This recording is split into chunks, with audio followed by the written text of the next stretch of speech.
Tales of Veldrith, Book 4, The Beast of Vetrskog. Episode 40. The Cave of the Beast.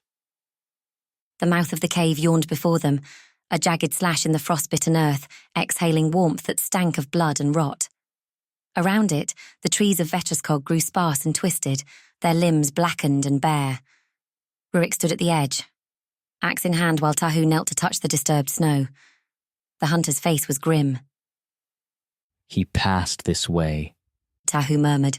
His blood still sings to the land. Rurik grunted, his breath pluming in the cold. Then let's finish what we started. They had tracked the wounded beast through 2 days of relentless snow and night terrors.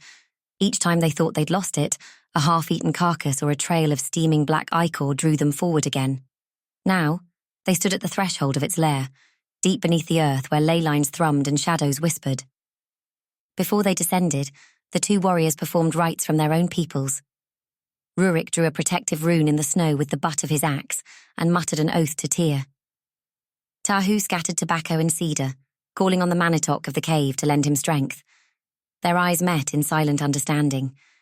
They no longer needed words to trust each other. The tunnel was narrow at first, forcing them to walk in single file. Moisture dripped from the ceiling. The air was heavy, warm, and filled with a miasma that made their eyes sting. The walls pulsed faintly with ley energy, casting the illusion that they moved within the ribs of some massive beast.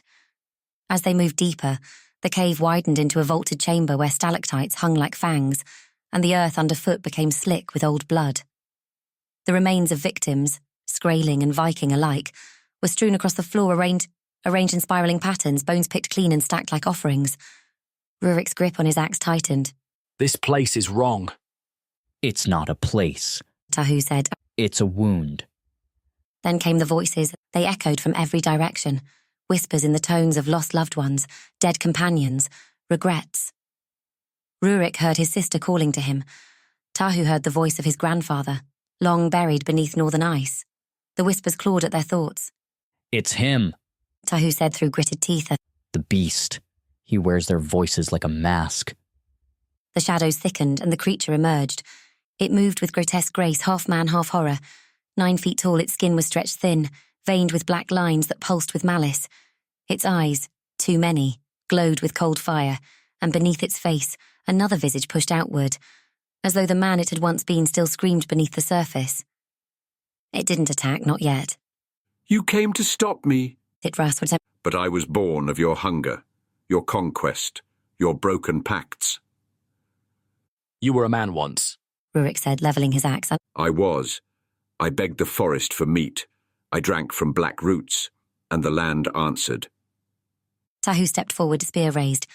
This land punishes those who feed on their kin. You are no spirit. You are a sickness. The creature's smile split its face. Then come, heal me. It lunged. The chamber erupted into chaos. The beast moved like lightning, slamming Rurik aside with one clawed hand. Tahu dodged and drove his spear forward, grazing the creature's flank. It howled, the sound rattling stone and bone alike. Blows were exchanged in a blur. Rurik's axe bit deep into its shoulder, but the beast didn't bleed. It hissed, the wound fuming black mist. It retaliated, slamming him against the cave wall. Tahu circled, striking when he could, avoiding the beast's gaze that seemed to pierce thought itself. They fought for what felt like hours, but neither man nor monster could claim victory. Then the creature reared back, its body convulsing, limbs stretching, distorting. Its many eyes rolled and split, and from its mouth spilled a shriek that split stone. The cave trembled, stalactites falling. Fall back, Tahu shouted. It's not done with us yet. Rurik, bleeding and bruised, dragged himself upright. Together they retreated through the corridor, the beast's screeches echoing after them. Outside, beneath the sky lit with northern fire, they collapsed. It's too strong. Rurik said, panting. Not like anything I've faced. We were unprepared. Tahu replied. We need more than strength now. We need spirit. We need the blessing of both our peoples. They watched the cave, its entrance dark and pulsing with dread. The battle was not over, but now they knew what they faced. The true hunt had just begun.